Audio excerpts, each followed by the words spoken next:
Les Afters de la Transformation, le podcast des acteurs qui façonnent l'entreprise de demain. Un rendez-vous qui donne la parole aux dirigeants, présenté par Fanny Bourdin, une production Adéquancy.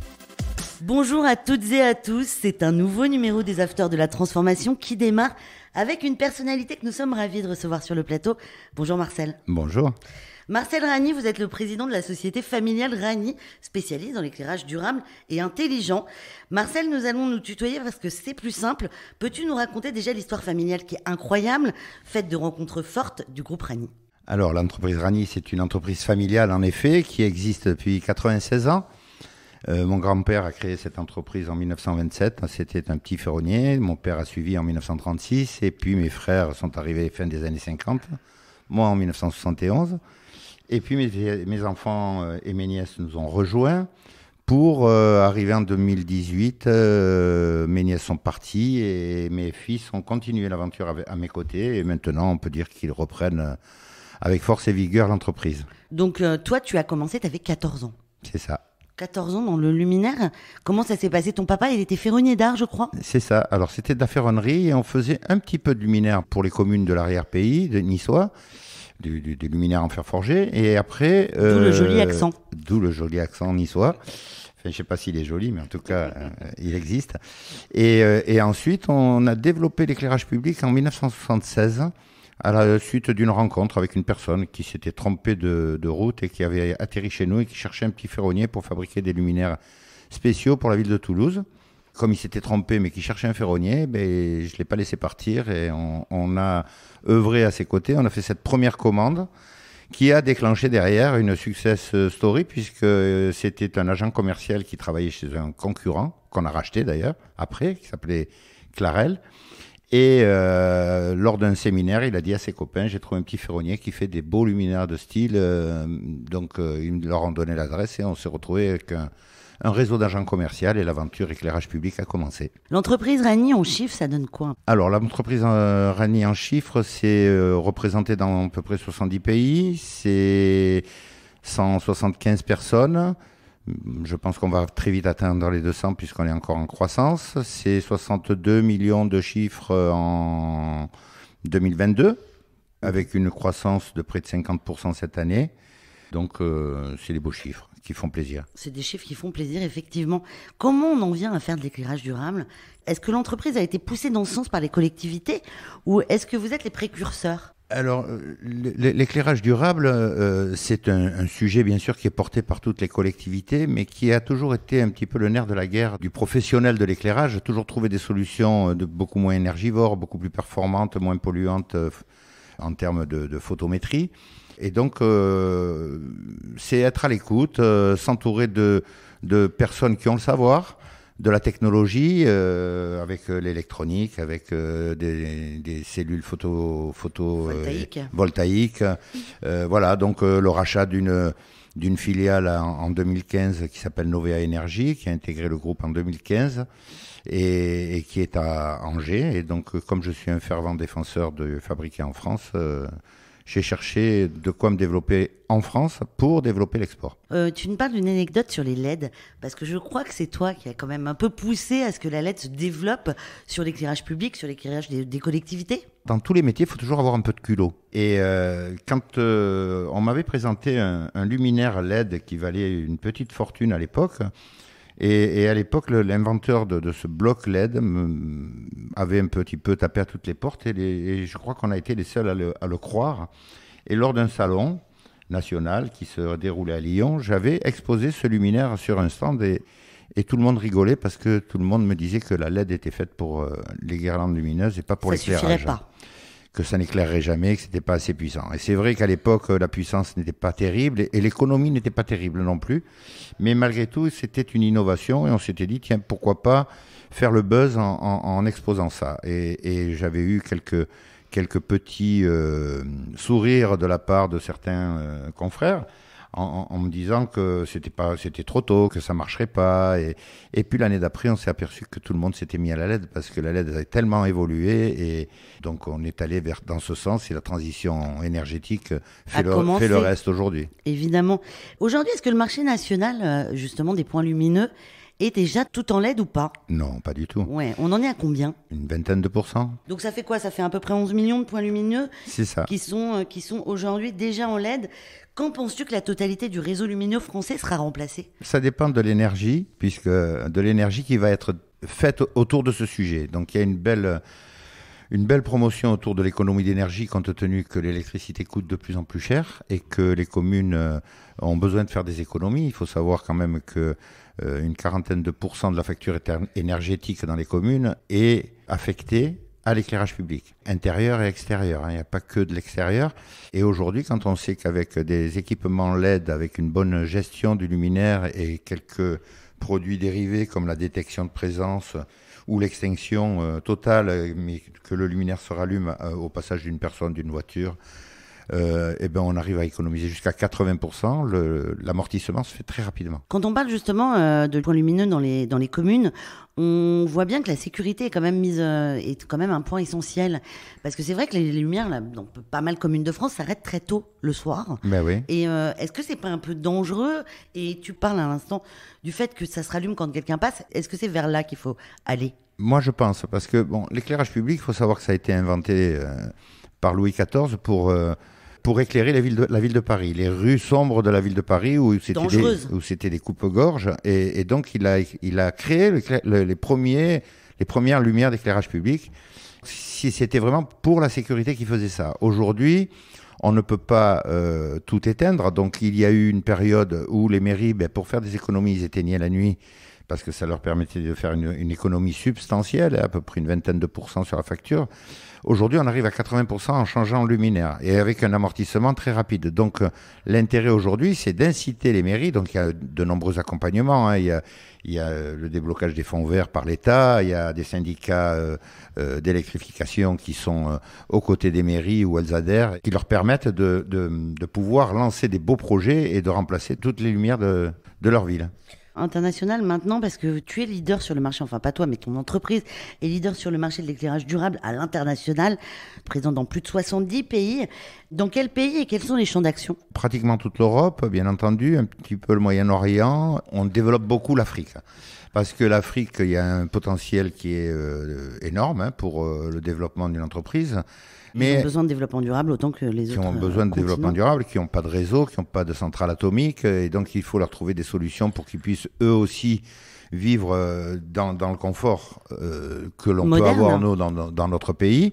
Et donc, c'est les accompagner en prenant des affaires. Bien entendu, le but d'un chef d'entreprise, c'est toujours de créer une plus-value sur ses actions et de faire des affaires, mais aussi d'être dans la durabilité. Donc, on ne s'implante pas en Afrique pour faire un coup financier, on s'implante en Afrique pour durer. Et donc, moi, avec mes fils, nous avons créé 2 filiales sur le Sénégal et la Côte d'Ivoire pour pouvoir rester, puisque quand on livre des grosses commandes en Afrique, on se doit de leur apporter l'installation et l'entretien du matériel pendant quelques années. Donc, pour faire l'entretien, il faut créer de l'emploi sur place, former sur place, et donc apporter un confort de vie sur place et donner aux gens une possibilité de vivre de leur métier. Donc, Sénégal et Côte d'Ivoire en majorité? Aujourd'hui, Bénin et puis quelques autres que j'ai pas en tête, mais...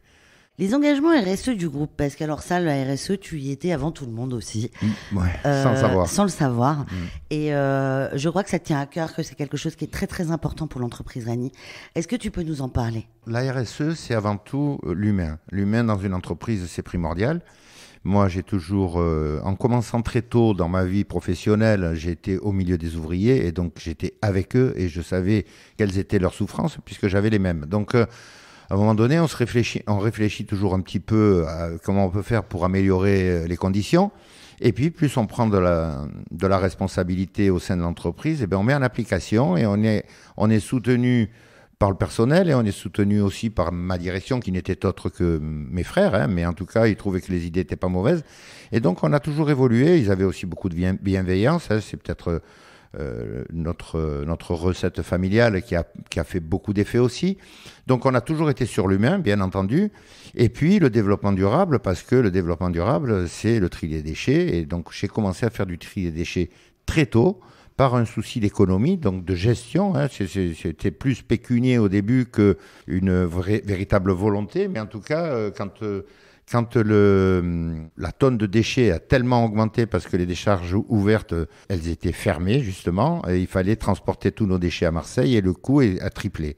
Donc comme le coût a triplé, on a trouvé des solutions pour faire moins de déchets en triant et en revendant ces déchets, et donc on a gagné de l'argent. Et donc après, on s'est impliqué dans la RSE parce qu'une personne est rentrée chez nous et qu'elle nous a dit que ça serait bien de faire un bureau RSE et avec une véritable action RSE pour toucher tous les sujets. Tu vas, je pense, en peu de temps, laisser tes 2 fils gérer complètement l'entreprise. Je pense qu'ils le font déjà, mais tu en restes quand même le président. Vers quoi va tendre l'entreprise Vanny? Vers quoi va aller dans les prochaines années? Je pense que l'éclairage public va rester quand même un sujet très important. On va être tout le temps dans l'innovation, donc toutes les opportunités qui s'ouvriront, on va essayer de les saisir. Enfin, ils vont essayer. Moi, je dis encore on, tu vois. Je suis pas encore prêt à sortir. Je pense que... Mais je vis tellement l'entreprise intensément que je m'approprie beaucoup les choses. C'est un 3e fils finalement, cette entreprise. C'est ça.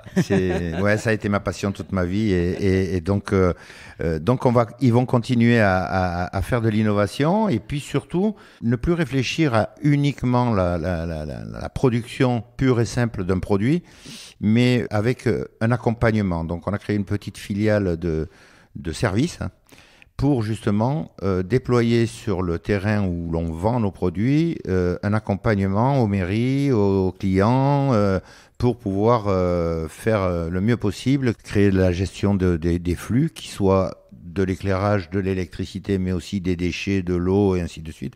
Donc tout ce service va s'accompagner sûrement d'une croissance qui se fera autour de toutes ces évolutions que le monde de demain nous prévoit et qu'on ne connaît pas encore.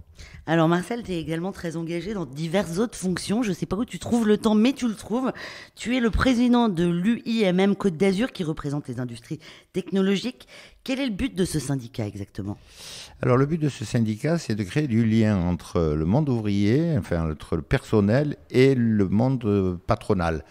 Et donc c'est un syndicat assez performant et je dirais presque assez puissant en France, qui vient de signer une nouvelle convention la nouvelle convention de la métallurgie, qui apporte plus de confort pour les salariés et qui accompagne les dirigeants dans toutes leurs actions et qui ont des actions très pérennes pour l'avenir. Et qu'est-ce que tu fais ? Tu organises des conventions ? Vous réunissez régulièrement ? Comment ça se passe ? Alors, moi, je viens tous les mois à Paris au syndicat à Wagram, puisqu'il y a l'UIMM national qui est à Wagram. Et puis, j'ai des réunions régulières sur le 06, bien sûr, sur le département des Alpes-Maritimes. Et puis, j'ai aussi la vice-présidence de l'UIMM Sud-Corse. Ce qui est plutôt pas mal. Ce qui est pas mal, hein, comme coin. Et donc, je suis bien impliqué, je défends l'industrie, je l'accompagne avec, bien entendu, les équipes que j'ai autour de moi, qui font beaucoup de travail. Et puis, parce que je trouve que réindustrialiser la France n'est pas une fiction, il faut vraiment s'y employer et j'œuvre le plus possible. Alors, ma petite goutte d'eau fera ce qu'elle fera, mais en tout cas, j'essaie de m'y impliquer. Et comme tu as quand même encore du temps, je ne sais pas encore une fois où tu le trouves, tu as écrit un livre. Alors j'ai écrit un livre. L'histoire de ce livre, c'est un petit peu... on parle quelquefois de chance, et moi je dis que c'est une opportunité. J'ai embauché une personne qui était rentrée à la communication chez moi, et un jour, au hasard on s'est croisés dans un couloir, et je lui ai demandé qu'est-ce qu'elle avait fait comme études, et elle m'avait dit qu'elle avait fait des études de lettres. Et que son rêve serait d'écrire un livre. Donc je l'ai pris par la main et je lui ai dit, viens dans mon bureau, tu as la plume, j'ai l'histoire et on va faire un livre ensemble. Et donc elle a écrit son premier livre, c'est Charlotte Fort, que je t'ai envoyé d'ailleurs, tu verras, il est signé, c'est marqué dessus que c'est Charlotte Fort qui l'a écrit, même si c'est moi qui lui ai raconté l'histoire.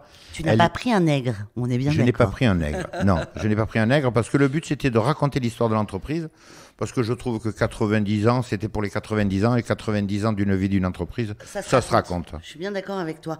Moi, je retirais de tout ça qu'il y a quand même énormément de bienveillance et d'écoute que tu as vis-à-vis de tes salariés, et je pense qu'on est bien dans l'entreprise Rani.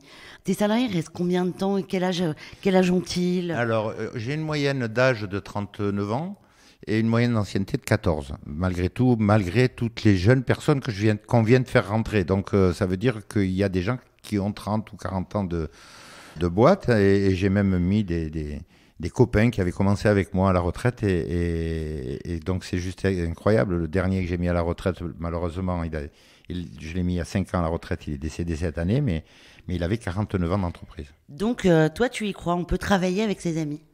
On peut travailler avec ses amis, le tout c'est d'avoir beaucoup de bienveillance. Alors la famille c'est très important, hein. Bon, ça a été mon support, et donc c'était juste énorme. On était une fratrie très soudée, on était 5 frères et sœurs à travailler ensemble. Mais je crois que c'est surtout beaucoup de bienveillance, et puis je crois qu'il faut aimer l'humain, et comme j'aime être aimé, pour être aimé il faut savoir aimer, donc j'essaye d'aimer le plus possible. Je te demanderai encore un conseil que tu pourrais donner aux entrepreneurs qui nous écoutent. C'est de croire en ce qu'ils pensent, et de croire en leur outil, et surtout d'avoir toujours une positive attitude, et de se lever le matin en disant j'ai envie d'y aller, et pas d'y aller à reculons. Marcel, nous sommes ravis de t'avoir reçu dans les Afters de la Transformation. Je rappelle que tu es le président de l'entreprise Rani. Merci beaucoup. Merci à toi, Fanny. Un grand merci à toutes et à tous les fidèles des Afters de la Transformation. Nous nous retrouvons très bientôt, mais en attendant, vous pouvez écouter les autres épisodes sur vos plateformes d'écoute préférées. Au revoir. Les Afters de la Transformation, une émission à écouter et à télécharger sur adequancy.com et toutes les plateformes de podcast.